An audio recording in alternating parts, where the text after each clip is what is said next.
Welcome to the GMAT Strategy Podcast. You're here because you believe there's a better way to study for the GMAT, and so do we.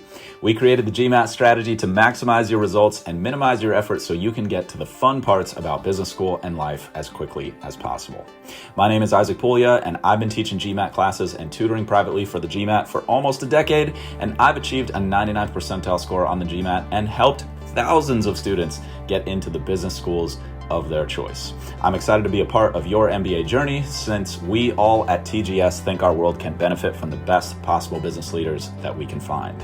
If this show is bringing you value, please share it with your friends and family who are studying so that together we can make this process as easy and as painless as it can possibly be. Let's go. Today, I want to talk about how to deal with overwhelm. Let's silence the noise so that you can get faster, better results. Why is this important? Well, if we can't deal with overwhelm, it's always going to be harder to get the results that we want. And secondarily, if we're going to be the leader who we want to be, which is most of us going to business school, then filtering data in general is going to be super important. And dealing with overwhelm, a lot of that is just filtering data. So let's jump right into where overwhelm comes from and how you can deal with it so that you can get where you want to be as efficiently as possible and feeling the way that you want to feel. Number one, where does overwhelm come from? Well, specifically with the GMAT. You're dealing with an industry where I think for most students, they feel like everyone has a different approach. And I think the sense a lot of you get when you enter the market or when you're exploring different options for GMAT preparation, whether that be free or paid, is that there's a bunch of people trying to talk louder than everybody else. And I suppose a lot of industries are like this. And I'm not judging that. I'm not saying that's good or bad. I just want to acknowledge that a lot of people do feel overwhelmed by that. Even just a simple web search can be confusing and overwhelming. I often try to put myself in your shoes and imagine I'm entering the market and feeling what that feels like as a student. And it's not always the best experience. So that's one place where overwhelm can come from. And that's even true, I think, if you've been in this game for a while and you're trying to get to that next level or get the help that you're looking for. The second thing that can sometimes cause folks overwhelm is related to the first thing, which is that I've personally noticed there are a lot of providers out there who are either directly copying what other people are doing in the market for whatever reason, or it appears that they're copying them to the extent that as a student or as a client, it almost seems like everybody looks the same. It just turns into this sort of overwhelming sameness where nothing really stands out. And it's just like a bunch of white noise being turned up really, really loud.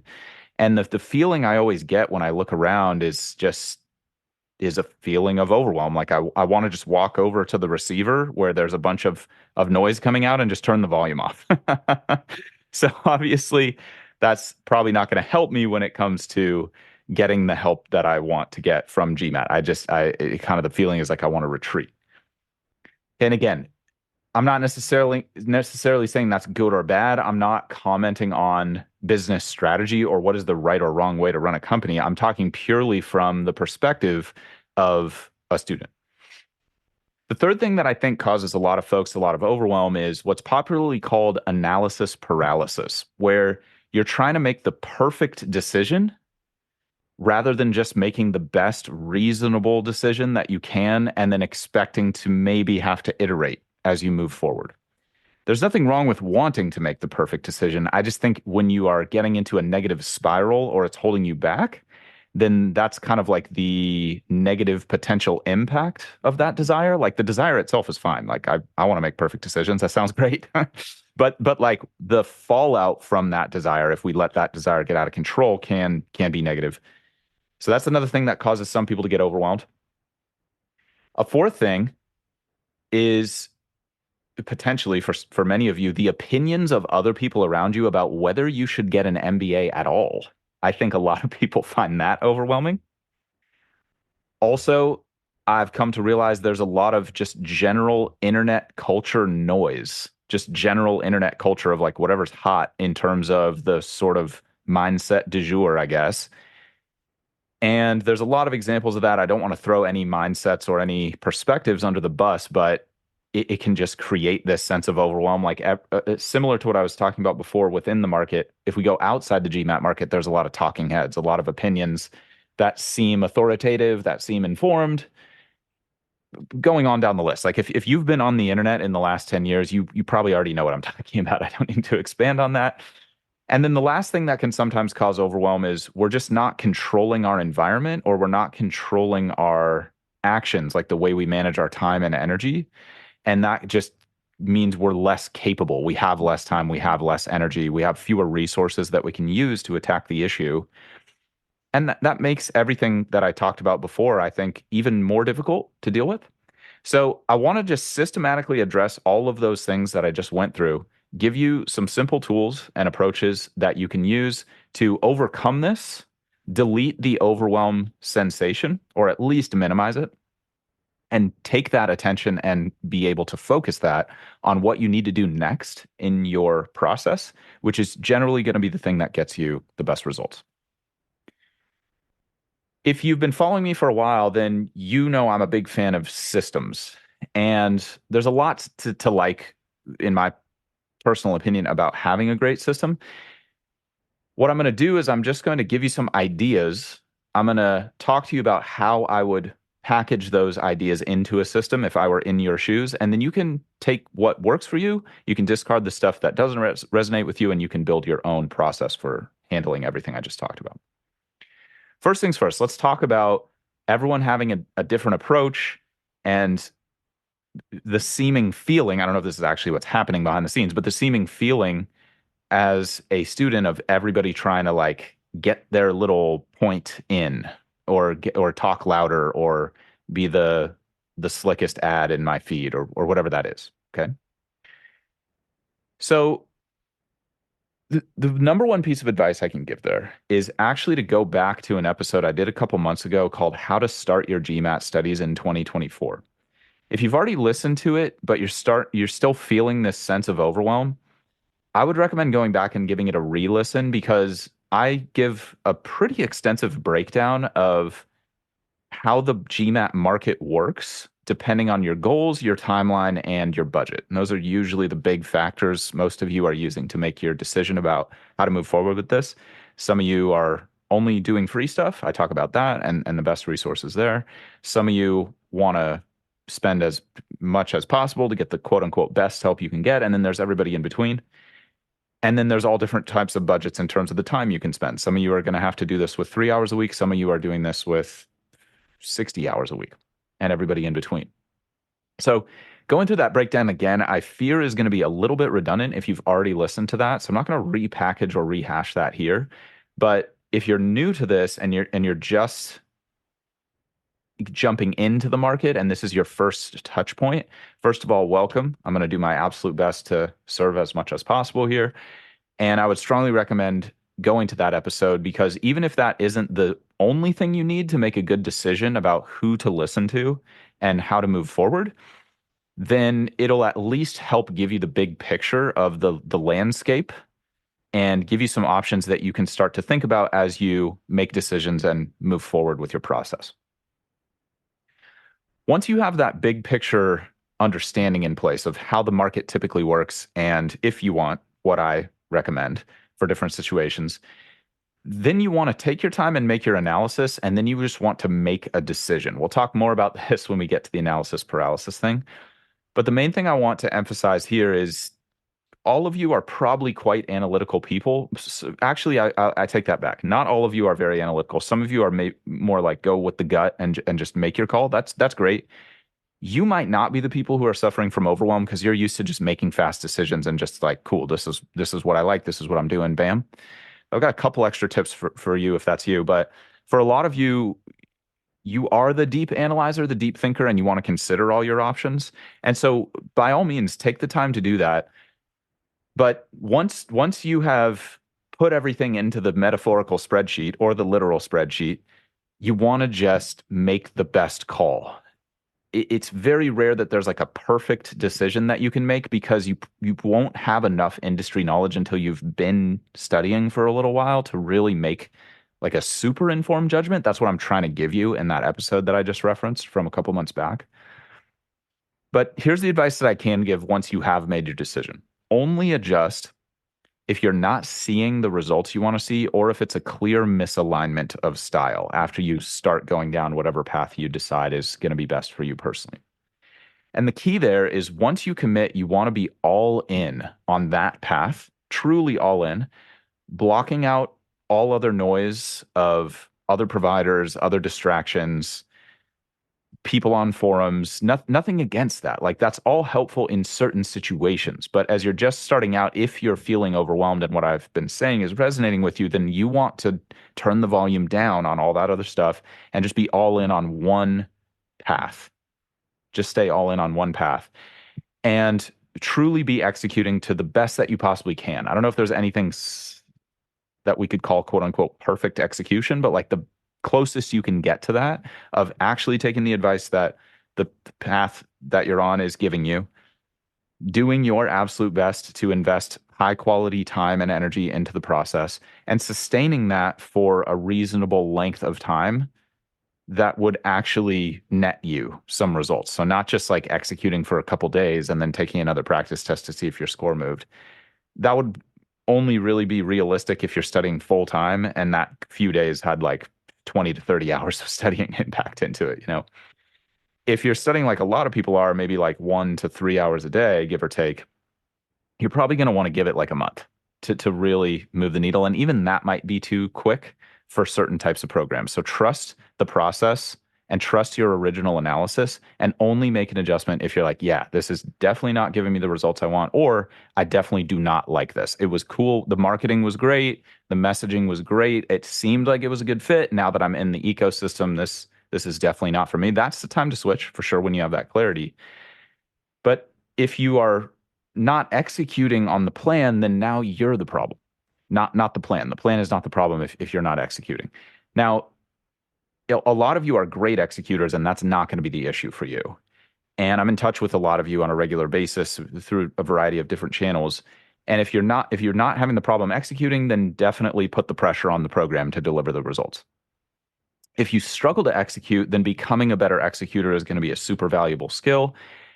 I just did a few episodes on this. The one I would recommend listening to is from a few weeks back. It's called How to Score High Consistently on GMAT Focus. And really, that episode is about becoming more consistent with your execution in general and systems to help you execute at a higher level. Since perhaps obviously great execution is a really big part for most people of getting great GMAT scores. Yes, there's always the exception to the rule. There's always the person who just YOLOs it and shows up on test day and gets a perfect score or a 780 or something, a 785 now.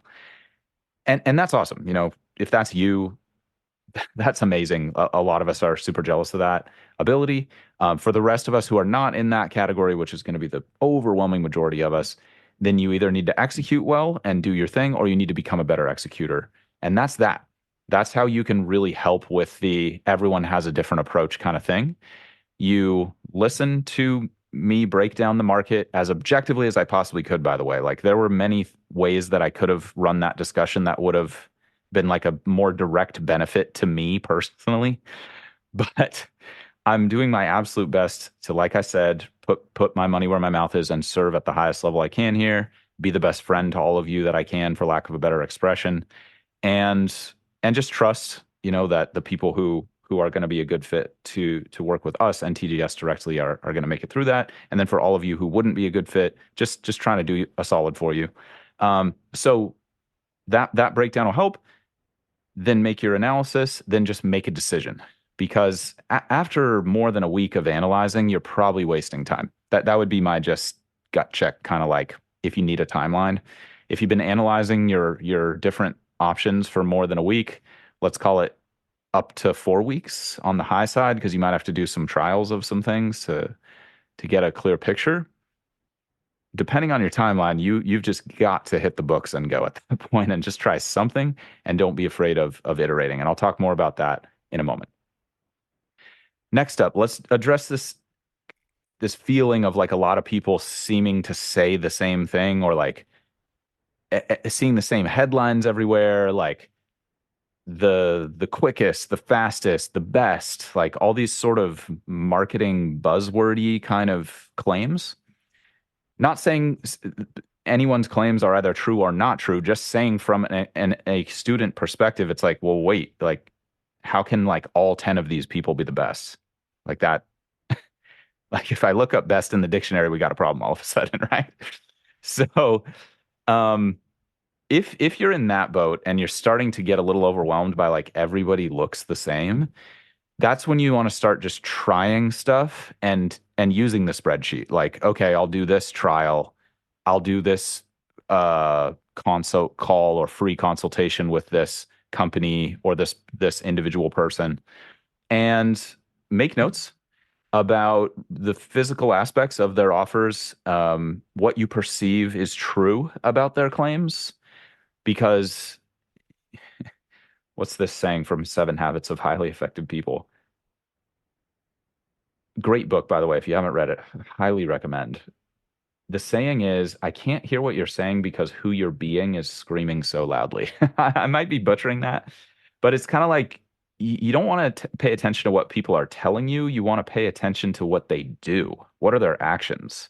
What are their results? Does their marketing actually stand up? Is there a through line that's objectively verifiable? Like when you engage with them, if you're going, well, even the free route, honestly, no matter what materials you're engaging with, does that line up with what they're saying? Do their words match their actions?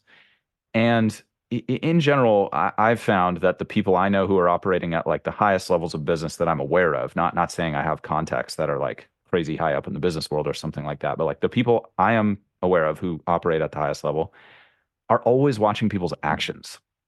I was listening to one of my coaches talk recently. He's like, when I'm doing deals these days, like it's almost like a silent movie. Like I don't listen to anything the person says. I watch only what they do. I thought that was so funny. Obviously, this is an extreme mindset. We don't necessarily need to go to those lengths, but try their stuff out, test it out. Like, is it really the best? Like, verify it. Maybe it's the best for you. Maybe it's not the best for somebody else. Maybe somebody trashing it online, maybe it was terrible for them, but it's going to be great for you.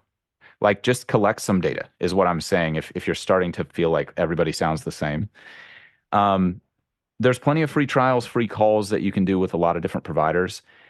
And again, fill out the spreadsheet with some stats about like what are their claims, what seems to be verifiable, what are some objective criteria you can use to make your decision.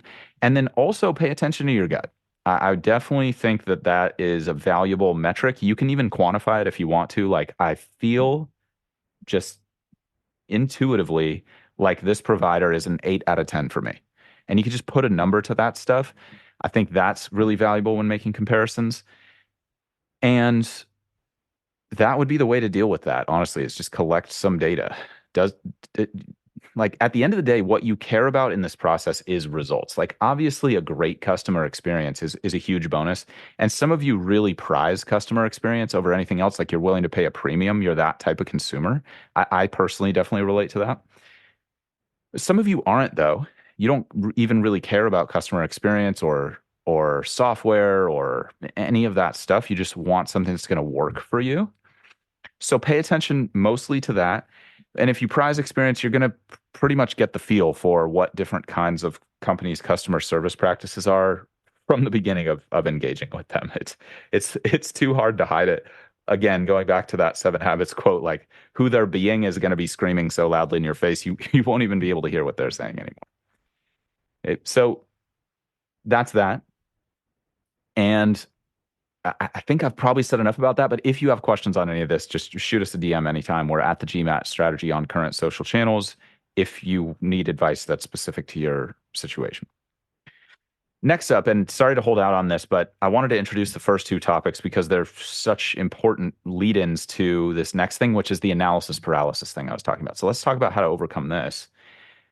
Again, this usually comes from a either conscious or subconscious belief that you want to make the perfect call. And you might even be telling yourself that you want to make the best call. And what I would invite you to do is just examine, are you trying to make the best call within reasonable constraints? Or are you saying you're trying to make the best call, but really deep down you're trying to make the quote unquote perfect call? And that's leading you into like a doom spiral. So just do a quick gut check conversation in the mirror kind of thing, level with yourself. And here's my take on it. I'm not saying I'm the most successful person ever by any stretch. You're never going to hear me say that I'm perfect because I am not. Spoiler alert, everybody. I'm human. Having said that, I will share with you the best advice that I've got about this from someone who has started multiple 9-figure and 10-figure companies, who has a more than 9-figure net worth, multiple 9-figure net worth. And it's hard to find people who are more successful than that. If you're in touch with people who are more successful, and I'm talking about purely in the business sense of success, not talking about in terms of like having great work-life balance or like an amazing family or anything like that. Just talking purely in the business, scoreboard. Money is just one scoreboard that I think pretty much everybody understands, so I use it. But I'm not trying to say money's everything, but just this is a high-level operator. And he said something to me that I thought was really interesting. He said, there's no perfect decision in business. If you took long enough to make the perfect move, somebody beat you to that move.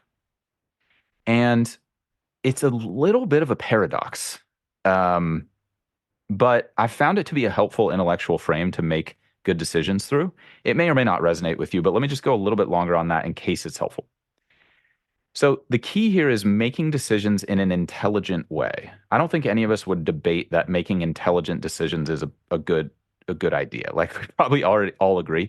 We just might disagree on what exactly we mean by an intelligent decision. Like how do we define that? So the way I define that is the highest likelihood of the most desirable result within my current constraints. The highest probability of the most desirable result within my current constraints. If we go for perfect, now we're like, okay, you're going to drop $1 million on the greatest GMAT instruction program that's ever been devised. That's 10 times better than anything else anybody else has access to at all. You have so much capital you can throw at it. You can just lock up that person. They can't work with anybody else except you for the rest of their life, right? Like that would be the major competitive advantage. That's probably not going to be you. Maybe some of you are in that situation. If that's you, awesome. Like that sounds like a really good position to be in. But just looking at the raw numbers, like most of us aren't going to be that. So you're going to have constraints. That's the point I'm making. And I'm using that extreme example to just talk about like almost an absurd level of constraint. But you're going to have time constraints, like when you want to go to B school. You might have personal life constraints, like how much time you can invest. You might have financial constraints, the amount of free cash flow you have to invest. All of those things you want to factor into your analysis. And then you want to realize that once you have conducted the proper analysis, chances are the market and the competitive landscape has already shifted. So it's not an excuse to not do an analysis. Many of you your job is to do the best analysis within the constraints. Like that is your whole job. And you're already quite skilled at that, which is awesome. But you also have probably had the chance to see, like, even with the best analysis possible, it's almost impossible to make the right decision 100% of the time. So you want to just start now getting comfortable making the best call within your constraints that has the highest likelihood based on your current knowledge, and then understanding you may have to make adjustments. It's very likely you're going to have to make adjustments. The best investors are probably not making one call and then not checking the data for a decade. Like that's unusual. I'm sure there's people out there who do it, but most investors are going to have some kind of data stream feeding back to them. How's my investment going? Am I on pace for my target or not? Do I need to make an adjustment or do I need to hang tight? So that mindset's really important if you're like a quote unquote professional investor, obviously, but it's just as important, if not more important, if you're going to be a CMO or a CEO or just own a P&L within a company, or you want to be an entrepreneur. Like, you're making bets with your time and energy and your human resources all the time. And your job, even if it's not your job already, post MBA is going to be to be that decision maker. Like, your job is going to be to make the analysis, make the call, or at least make the recommendation. And then eventually most of you aspire, excuse me, to be the shot caller, or at least in the room of shots being called. And that's a beautiful thing. So now's an opportunity for you to refine that decision making process for yourself. And this is just another step along that way of you developing as becoming the person you want to be and expanding and achieving your full potential. So I think when you look at it through that frame, it hopefully makes it a little less pressurized. Like, okay, I'm going to make the best decision I can. This is not life or death. I can always switch providers if I need to. I can always collect data and readjust. And hopefully you're not so under the gun right now that you just need to get the score yesterday. Now, if you are in that position, then you just have a larger constraint than the average person. That's fine. You can still make a good decision. And just because you don't make the perfect decision doesn't mean you didn't make a great decision, and doesn't mean you're not going to get your long-term outcome. You don't need perfect decisions to become successful in most situations. And hopefully that's obvious. So my advice to you, if you are struggling from the analysis paralysis thing, final piece of advice, is set a deadline. Ask yourself, by when should you make a decision such that you'll have enough time to execute and pivot if absolutely needed. Then just get the best information that you can within that window, make the decision, and again, just work on becoming the kind of person who can strike a good balance between analysis and execution. The right balance between analysis and execution is pretty much what greatness is made out of, in my personal opinion. So if you have questions about that, again, reach out anytime, but that's pretty much my advice for the analysis paralysis thing and overcoming it. Hopefully that's clear. Next up, how do I deal with the opinions of other people about whether or not I should even get an MBA in the first place? This situation is something a lot of people deal with. It's something I dealt with and still deal with, which is just like interesting. But the key here is working on your filter of information. And the best way that I've come to practice this, and the way I've had it recommended to me, is only take advice from people who have the results that you want in any particular arena. So you just maybe in case this isn't already obvious, like, you don't want to be a jerk if someone gives you advice that was unsolicited or they have no credibility in that particular area. Now, you can always check on someone's credentials. Like, definitely, I think you can't judge a book by its cover 100% of the time. But there are some things that you can use to help. And if you are looking for advice about whether or not you should get an MBA, then you want to go to the person, ideally, who has the role that you want ultimately. Now, you might not have perfect clarity on that. It's pretty tough to make a 5-10 year estimate and have that be like totally accurate, but you want to do your best to project out, okay, what would be the ideal situation post degree or just 5-10 years out? And then you do your own analysis, hopefully, of whether the MBA helps you with that or not. And I would imagine you've either already done that to some extent or quite extensively if you're here right now. But if you haven't, I would recommend doing that, even just mentally right now. You can pause the app and just do that in your head. Does the MBA make sense for you internally? And then see if you can connect with people either through networking or people you already know who are close or living on the level that you want to live on, whether that's in terms of work-life balance or being a super elite operator, like just the best in the world at what you personally do, or someone who has the same income or title that you want, whatever you're motivated by, and whatever the ideal scene looks like for you post MBA, see if you can find at least one person who's close to that or already living with that and get their advice. And just say, like, hey, this is the situation I'm in. I'm thinking about getting an MBA. I want to be where you are in X number of years or close. Do you think that's the best thing for me? And listen to what they have to say. And if you can get more than one data point, that'll probably help you out. But that's pretty much how you'd go through the filter of a bunch of talking heads trying to give you advice about whether you need an MBA. Like, if you bring it up in conversation, and your uncle's like, you don't need it. I got my MBA and blah, blah, blah. Like, look at your uncle and be like, do I want to be you?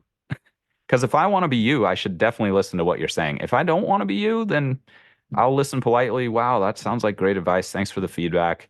Really appreciate it. Tell me about this classic car you're restoring in your free time, Uncle Jimmy. Like just politely change the subject.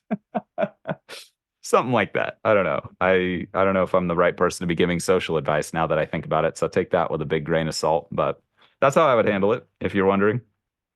So, if someone's got a great family life, definitely listen to what they have to say about their family, but maybe not financial advice. If someone has a great career, maybe listen to their career advice, but maybe not listen to their advice about how to have a great personal life, et cetera, et cetera, et cetera. Some of this stuff is obvious, like you already know it, but I'm kind of just like trying to be a good friend and give you the friendly reminder of like, hey, remember, you might have a bunch of people talking to you about whether you should or shouldn't get an MBA. Make sure you hit the off button on the people who are like, thanks for sharing. And make sure you turn up the volume on the people where you're like, okay, if I could become you, that actually sounds pretty good. Or have your situation. Let's put it that way. Okay, so what we're really talking about there, and the main key that I'm recommending is define what success looks like for you personally. What is the ideal outcome? If you don't have a clear picture of that, or at least a couple bullet points that you could write down on a piece of paper, even if it's not like crystal clear vision level stuff, if you don't have that, it's going to be super, super hard to optimize, everybody. It's going to be really tough to know whether you should get the MBA or not. Now, quick caveat there. Some of you have just wanted an MBA for a long time, or it's like a gut thing, or you always had that dream. And that's a great reason, in my opinion, like just pursuing your dreams for the fact of pursuing your dreams, elevating, being a better operator, provider, more valuable human to society, to businesses, or just you like growth, you just value growth in general, and this is a way you can grow. I think all of those are great reasons, but that's a version of defining what success looks like for you. It's not like the end game, like you know what your address is going to be in 10 years, kind of vision thing. But it's still a vision, which is like you know how you want to feel. You know what I'm saying? So that's what I'm talking about with like making clear bullet points for yourself of just like, well, maybe I don't know what I like the city I want to live in, but maybe I know how I want to feel.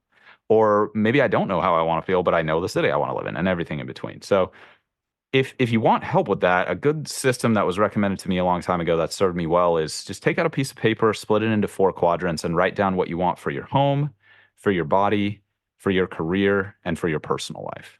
Okay, so physically, what kind of body do you want to be living in? House or home, let's use that broadly. Maybe it's 30 different houses in 30 different countries for some of you. Just home life, what do you want that to look like? Write it out to the extent that you're clear on it. Career or contribution, if you want to retire tomorrow and just become a giver, a full-time giver. And then personal life, I don't know. It's kind of hard to distinguish these things because to some degree they're all interrelated. But to the extent that you can separate them, I've found that helpful. If you're feeling stuck with coming up with like, what do I want for myself? And if you want to, you can even find a mentor in each area. I've actually experimented with that over the years. I'm still running an experiment on that, so I'm not going to give you any like advice that I feel is like super vetted. But right now, I'm experimenting with having a career mentor, a personal life mentor, a home mentor, and I'm running with that. And like so far, I really like it. But if you could find all of that bundled into 1 to 3 people, like that probably is more efficient.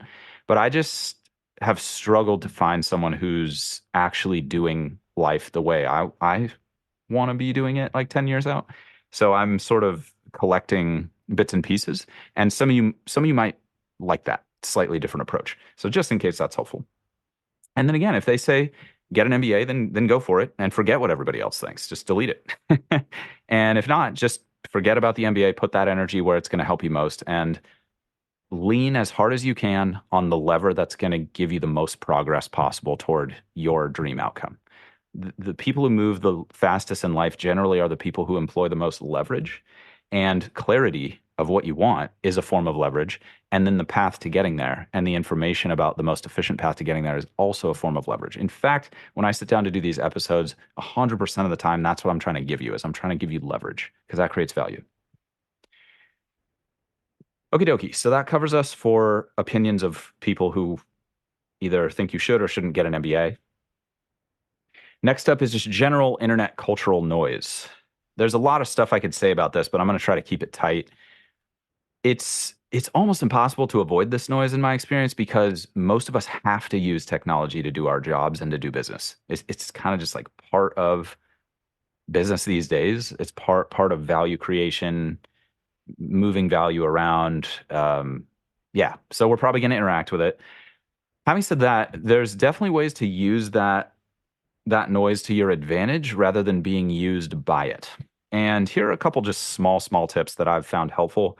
I've actually gone super deep on this in the past couple weeks episodes. If you want a full breakdown of like how to stay more focused or how to stay more disciplined or how to avoid distractions, I have episodes that I think are literally titled those several things I just rattled off.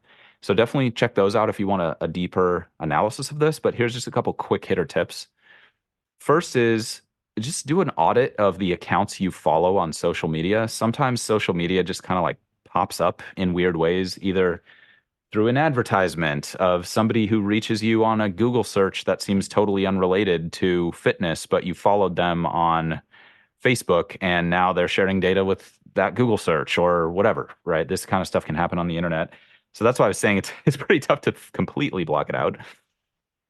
But what I would do is do an audit of the people you're following on social, and then again, ask yourself, like, do they have the results I want? Am I inspired by this person? And this mostly goes for influencers. Obviously, friends and family, you can define those categories differently. It's not like everybody needs to be rocking the house and be a total inspirational rock star 100% of the time to have a place in our lives. I'm not trying to suggest that at all. But in terms of like the influencer people who a lot of us tend to follow or just be attracted to because they're just attractive for whatever reason, do they have the results you want? Like, are they giving you good advice that's actually moving you forward? And again, this could go back to what I was saying before of like having some guidance within certain areas. So maybe you follow certain fitness people who have your fitness goals. Maybe you follow certain financial people who have your financial goals.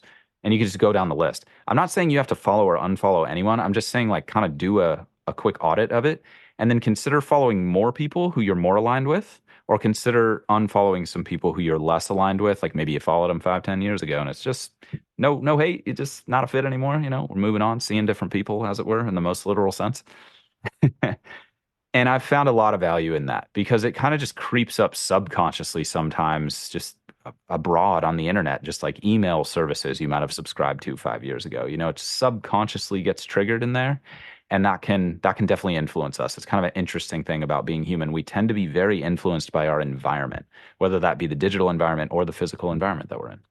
So again, you can use that to your advantage by adding accounts that do give you the experience, advice, inspiration you want, and unfollowing accounts that kind of are taking you in the wrong direction, if that makes sense.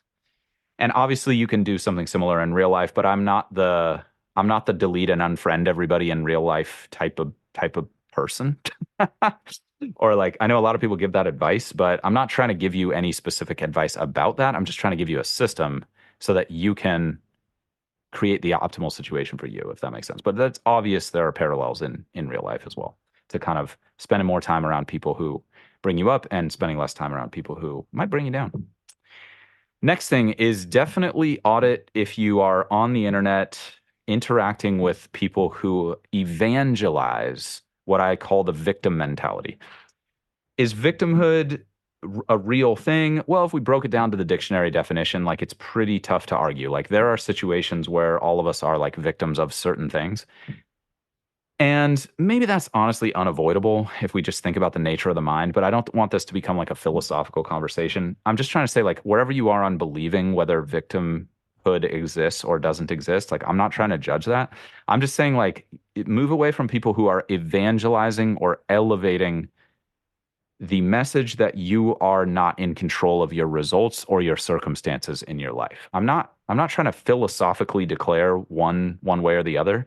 I'm just trying to say, like, on this particular journey of elevating your GMAT score, it will probably work against you to be thinking, oh man, this whole MBA thing is just out of my control. Are there aspects of it that you're probably not going to control? Yes. Yes, almost certainly. Like the admissions process is generally a black box. Like you don't really know how the decision was made behind closed doors 99.9999% of the time or more. Having said that, th accepting that and then not focusing on that aspect of the process, I've found to be valuable. It's like, yeah, I'm not going to control that, so I'm not going to give it any mental real estate. I'm going to focus only on the stuff I can control, which, for example, is like your GMAT score. You can definitely increase your GMAT score. No matter where you are, you can improve. You can improve your process, you can improve your knowledge, you can improve your timing, you can improve your stamina, you can improve the other aspects of your life that give you energy or take energy away. Like there are controllable things you can do. And so I would recommend just either pausing if you have a lot of people around you typically who kind of like buy into the like, oh, you can't control anything, like that life's just success is just based on luck, like maybe it is. I don't know. I haven't like gone to understand all the secrets of the cosmos. Definitely spent a lot of time on it in undergrad, I'll tell you that. But not going to get on here and say like, here's my crystal ball and here's what it's all about. Uh, Having said that, I'm just telling you what I have observed with literally thousands of data points of people I've worked with. I've been doing this for a long time, over 2 decades now, everybody. It's kind of crazy to think about that. In the test prep space, not GMAT specifically. GMAT specifically, I think, went past the decade mark within the last 2 years, but who's counting, everybody? So a lot of experience, a lot of data points, and I'm telling you that what I have observed is people who buy into the I have agency and control over these specific things mindset tend to outperform the people who are more focused on the aspects they can't control. Are there aspects you can and can't control? Almost certainly. Should you focus on the ones you can control? That's what I'm recommending. If you are feeling a little overwhelmed by just the general messaging and massive amounts of data that all of us are forced to interact with as part of being alive in the digital business age. Okay, that's that.